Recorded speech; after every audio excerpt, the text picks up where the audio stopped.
Good morning. Today is April 6, 2021. And my name is Judith Jenkins. I'm a volunteer with the Hanford branch of the Kings County Library Veteran History Project. Would you please state your full name? Shemijah King. Thank you. And thank you for joining us this morning, Ms. King. Thank you for having me.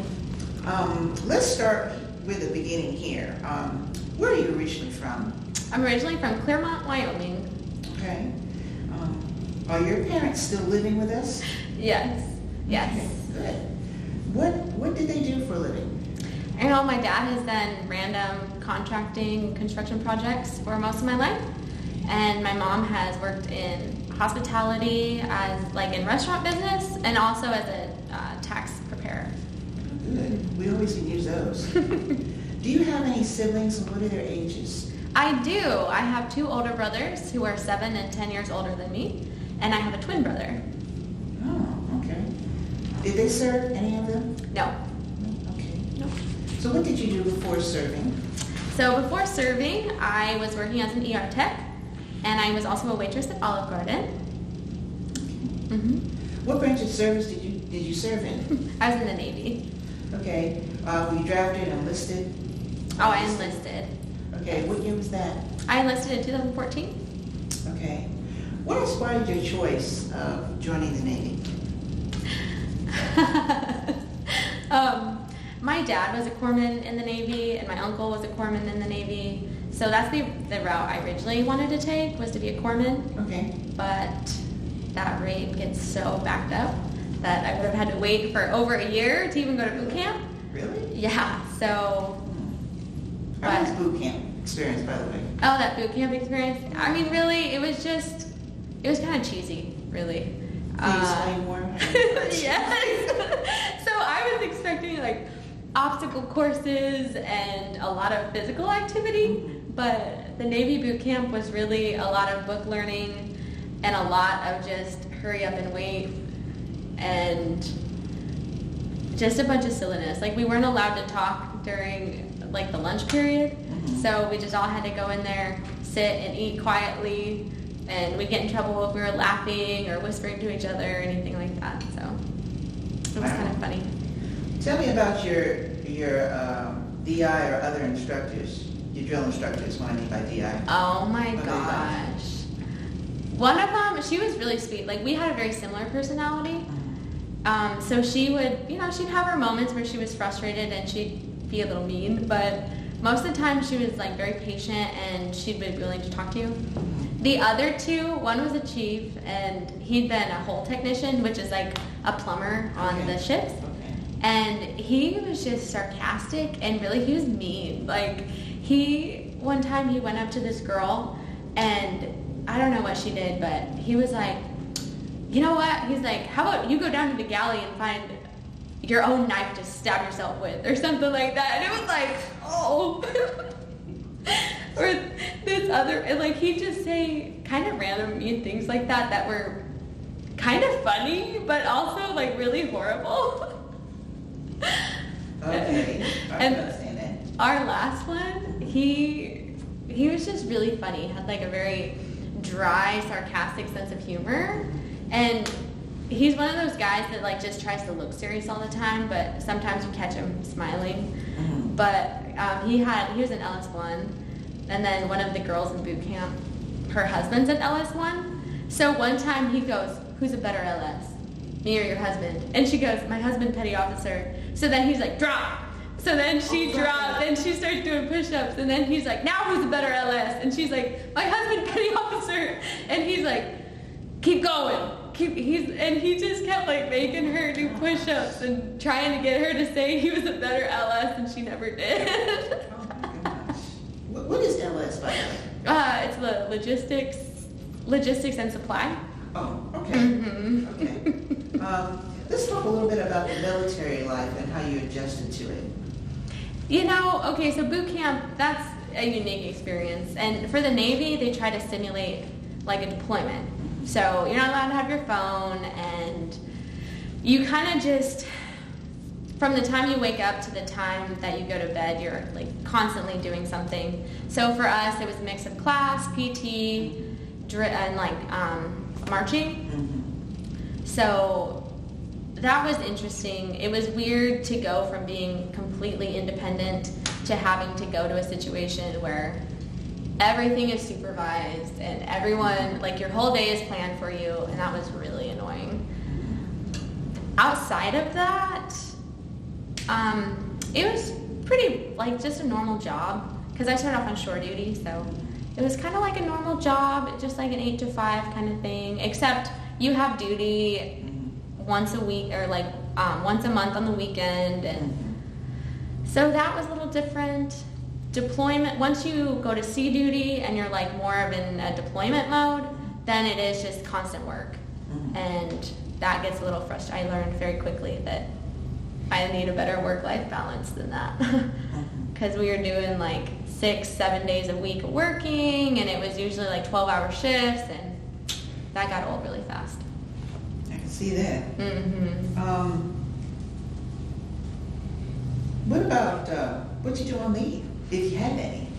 I did take leave a couple times while I was in, and one time I took it to go drive back east to meet my in-laws, and I also went to my brother's wedding. So we kind of made a road trip out of it because obviously we're in California and we had to drive all the way out to New Jersey. Mm-hmm. So whoa.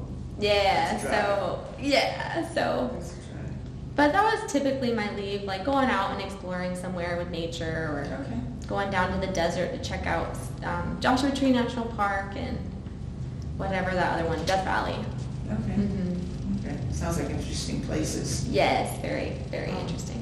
Was there any specialized training that you did while you were in the Navy, and how long was it? Yeah, so we started off with our typical A school after boot camp, and that was the initial like introduction to working on aircraft electronic systems. Okay. So that one was, I was an AT, avionics technician O level, which means I work on the aircraft. So that was a 5-month program. And then after that, I came to my duties, my first duty station, and then I had another 2 months of school that was specialized for the F-18 aircraft. Okay. Mm-hmm. Okay. What years did you serve, and what action was going on at the time that you served, actually? Okay. I served from 2014 to 2018. And if I remember correctly, that would be Operation Enduring Freedom. Okay. Did you deploy before or during the start of combat operations? So that's a little tricky because there has been ongoing conflict. So when I deployed, we supported combat missions in the oh my gosh, what is that called? In Syria. Okay. So we were stationed out really just off the coast of, man, I gotta think of where we were at. But we were in the Mediterranean, and then we just flew our aircraft into Syria to help support missions there. Okay. So your assignment wasn't exactly close to the fighting? No. Okay. What are some of the stresses associated with your assignments that you had? Working with a lot of people who aren't very motivated, and they take a lot of direction, and like most of the people I worked around weren't self-driven. So it was really frustrating that every single day you have to go in and say, as a supervisor, you have to go in and say, guys, are things pre-op? Right. Are tools checked? Like, you guys, we do the same thing every single day, so I don't know why this stuff isn't done. You had to push them to be motivated. Yeah, so you constantly had to push other people to be motivated, and then more so as a supervisor, it was very stressful to work with people who weren't self-motivated. Right. And then you just constantly had to redirect them or explain why we should just get things done instead of sitting around for the first couple hours. But I think that was the hardest part. And then to deployment, it's just hard to be out in the middle of the ocean and you're just around the same people every single day. No breaks. And there's no breaks, and also just this, like, the stress of having to wait in line for laundry and wait in line for food, and sometimes you wait an hour for food and then all they give you is a couple pieces of chicken and a scoop of rice, and you're like, what the heck? Like, little pieces of chicken. And you're like, what the heck? I've been working all day, man. Like, what is this? Who is this for? Yeah. So, how would you say that these experiences impacted your life?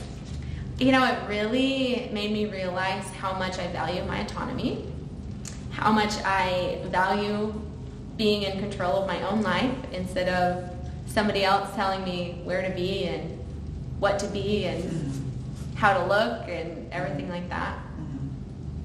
So I think that was the biggest impact it had. But it also made me, I feel like it made me meaner. Like, I was way more passive before I was in the military, but the military gave me that opportunity to stand up for yourself? Actually, yeah, like stand up for myself and just be a little more vocal about what I like and don't like. So, So it's a positive thing. Oh, it was a very positive thing, yes. Okay.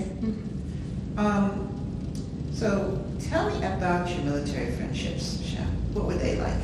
Aw, you know, I tend to be very selective, I guess, in who I surround myself with. So I was close to several of the guys in my shop because it was typically just me and then a whole bunch of guys in my shop.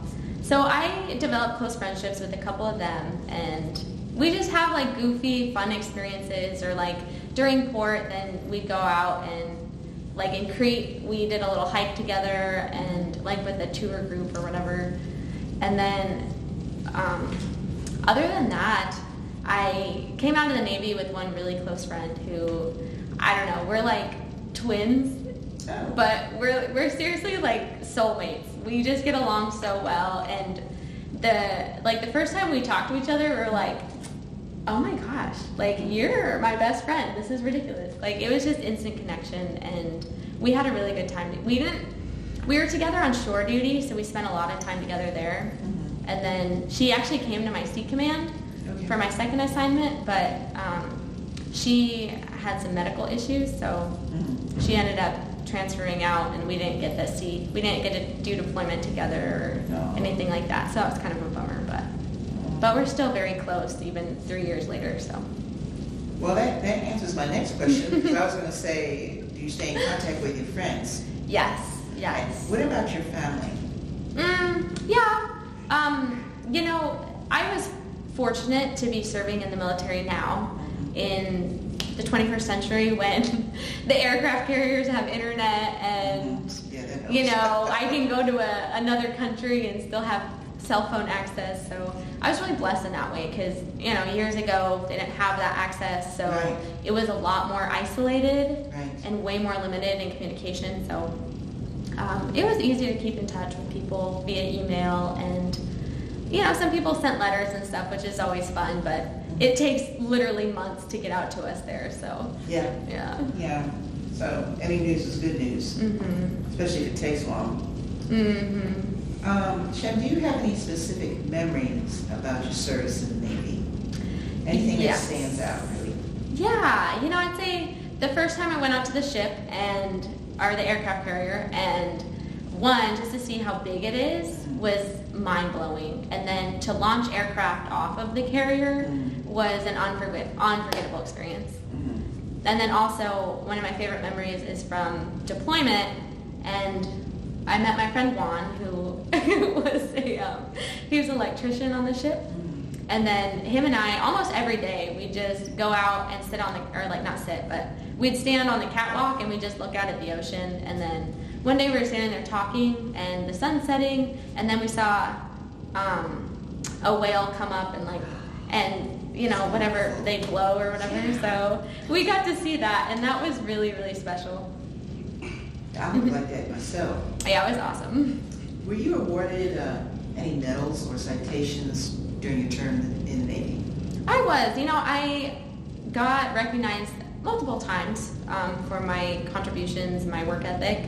So while I was awarded 2 Navy Marine Corps Achievement Medals in boot camp, I also, with my shooting the rifle, I qualified for the sharpshooter qualification, and I guess that was about it. That's good. Yeah. Well, that's good though.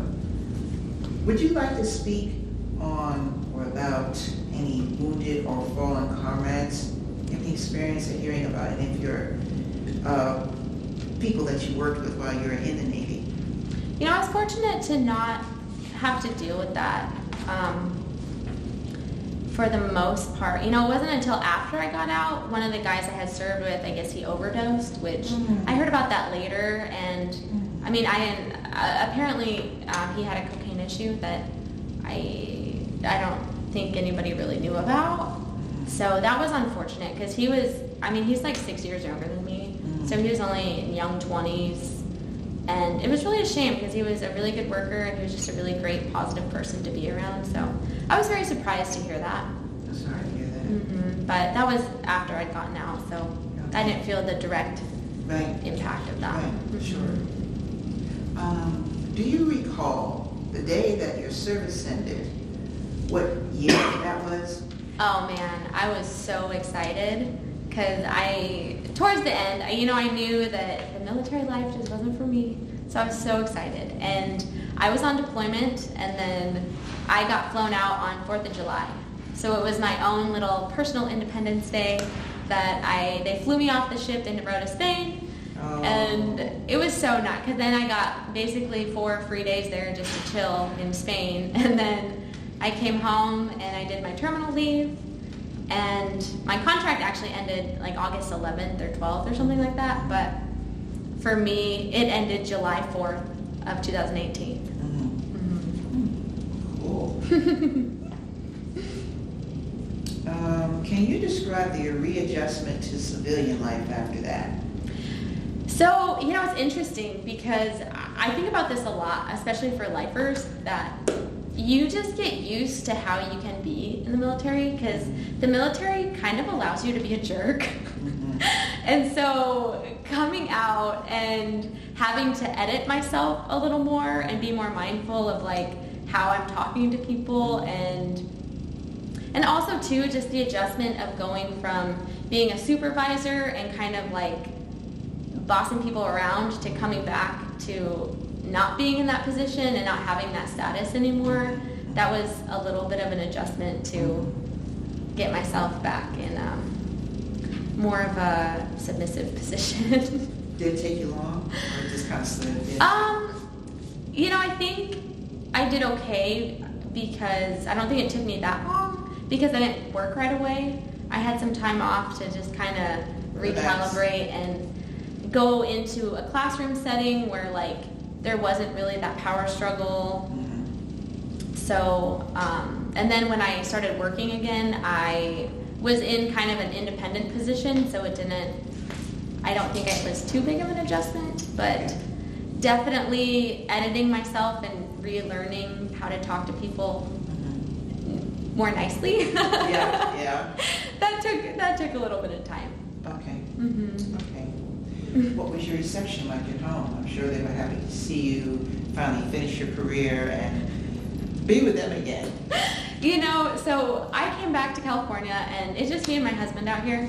So, initially, like my default mode is to be independent and to be on my own program. And same for him. So initially coming home and having to, for both of us really, to like recalibrate to working together instead of just being on our own program, that was a little rough at first. Sure. But, we were happy to see each other, but it definitely was like, another adjustment. Man, like now I gotta adjust my schedule to you or whatever. Like, so it was a little learning curve. Yeah, exactly. It was a little hard to get back into like couple mode instead of solo mode. But other than that, my extended family, that was nice. They were like, "Oh, I'm happy you're safe," because of course they worry about you and you're out there in the middle of the ocean and whatever. So I'm sure. But I was received well. Well, it's good that you have a husband and a family to come home to. Yes. What was your occupation after your service? After my service? So after service, I worked as a caregiver in MedTech for a little while. And MedTech's just someone who passes medications out to the residents of the facility. So I did that for a few months, and then I did government contracting. So I did my same job that I did in the Navy, but I worked out on base as a civilian contractor. Okay. Mm-hmm. Okay. And then did that for a bit, got out, and then went to nursing school. Wow. Okay. In the back of your mind, were you always thinking about going to the medical field, or just? Oh, yes. Okay. Yes, absolutely. Because I was wondering if that was a proponent to help you solidify that you wanted to be a nurse. Yeah, you know, and it's funny because working on jets was actually very, very similar to healthcare. Okay. In the sense that, you know, you have all these sick patients. Yeah. Okay, you should. But in the sense that you have all these sick patients or down aircraft, and you have to figure out what's wrong with them, and then you have to take measures to fix the problem. So. Okay. Okay. Mm-hmm. Okay. Well, that's good. I mean, it sounds like everything that you were saying is kind of builds up to that point when you can say, "This is what I want to do," Mm-hmm. and it's helping somebody else. It's another plus. Yes, it definitely did. So this answers my next question. Did you continue your education? Was it supported mainly through the GI Bill? Oh, yes. It has been supported mainly through the GI Bill. Mm-hmm. Okay, and is it still supporting you to finish what you need to do to? Yep. Good. Exactly. Good. Have you stayed in contact with any other of your fellow veterans after you separated and are now onto this different career track? Yes, yeah, I have. Some of my chain of command, one guy who was a second class and then a first class at my first command, and then one of my chiefs from my first command, and a handful of people are of senior enlisted from my second command I've kept in contact with, and they've served as references and mentors through everything. So it's been a very positive thing. That's good. That's a good positive thing. I like that. Do you attend any reunions or involved with any of those people that you just mentioned? No, there hasn't been any like reunions or anything. My one chief, I do plan on having dinner with him and his family at some point, because and funny, I actually worked with him too as a civilian contractor, which I didn't know he worked there until I showed up, and we were like, hey, I know you. But so are they here in California? They are, yeah, they live out in Lemoore. Mm-hmm. Okay. Yep. So Shem, how has your military service overall affected your life now? Overall, I think it was such a positive experience. It just really allowed me to just, I guess, be more bold. And then it also gave me the opportunity to leave my home state and just get out and experience more of what the world has to offer. Okay. So I think overall it was a really, really good experience. And really helped me learn more about myself and what I value and what I need in my life. Right. Yeah. So all of it seems to be impacting you in a really positive manner. Mm-hmm. Okay. Yes, I'd say so. So have you, I think I've asked you this question, but I was going to say, how did this experience impact your outlook on military life and war? And you've already pretty much answered that because you said it was positive and you feel more confident. It shaped you in your view of how you deal with people and whatever. So let's go on to the next question. Okay, future generations will see this interview. So what would you like them to know based on your experience with the Navy? I want them to know that if it's something they're interested in, then definitely try it out. And I think it'll be a really good experience. It'll help you learn things that you didn't know about yourself, but unfortunately it will change your opinion of the military, because I definitely had a much higher opinion before I got into it. Okay. And now that I've been in, I'm like, okay. But well, let me backtrack for a minute because I meant to submit this in, but what made you want to pick the U.S. Navy over any other branch of service? So the Navy, mostly just because of my family history with the Navy, but it was always between the Air Force and the Navy, just because they seem to have the better job opportunities. Okay. But I don't know, the Navy was just the first people I talked to, and the recruiting office, just the staff there was really great and forthright, and it felt like a good fit. Okay.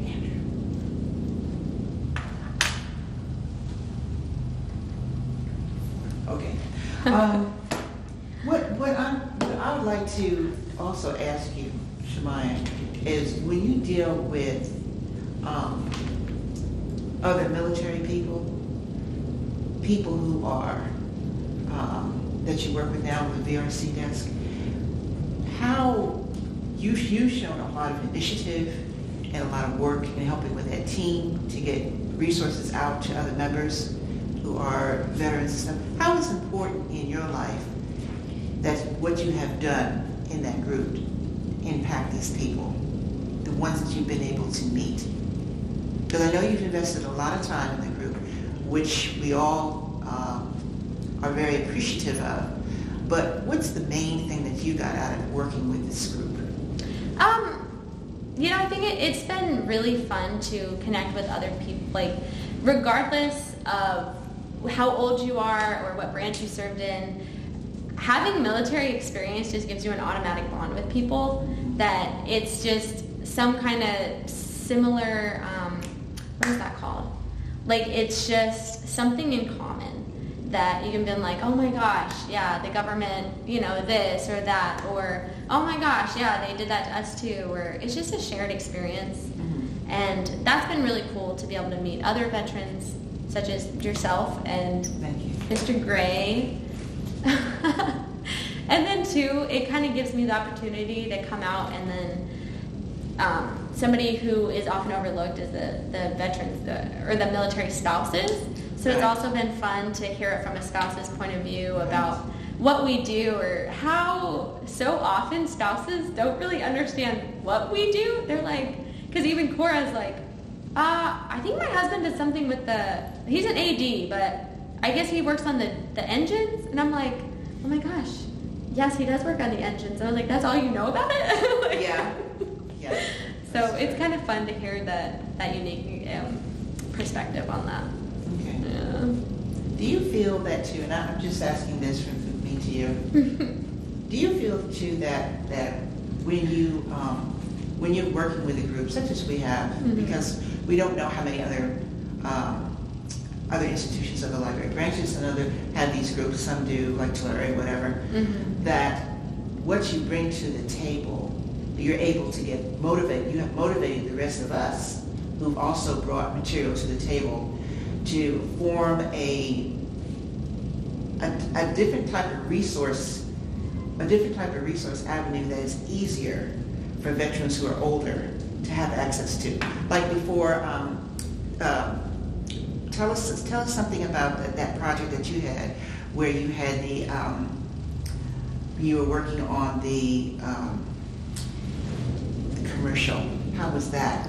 Oh, that commercial for the website. Tell us that, because that's a very good avenue also to reach other people who automatically go on the internet and they look for things. They look for resources all the time, because the internet is a good basis to try to find things for the young and for the old. Yeah, that was a really fun experience. Our volunteer Cora, she just kind of, I guess she has a little bit of background with like some theater or whatever, so she kind of got a bare bones script going on, and then her and I kind of tweaked it, and then we met with our other volunteer Judy, and then we were all able to kind of all throw in our ideas for the dialogue and what we're gonna say, and it's just been really cool to work with this group because all of us get along so well, and I think we really value what everyone brings to the table. Okay. So it's been really cool to work with these other women who have military experience or who have military experience by proxy through their spouse. So it's been really special. Okay.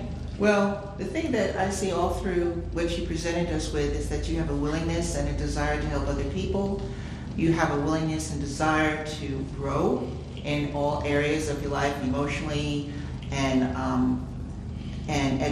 with education. So we really hope that your education and where you're going in your field will really sustain you, and you can stay happy all through your life with the choices that you've made. Thanks.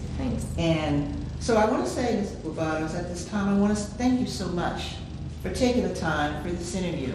We really enjoyed it. And above all, thank you for your service to this country.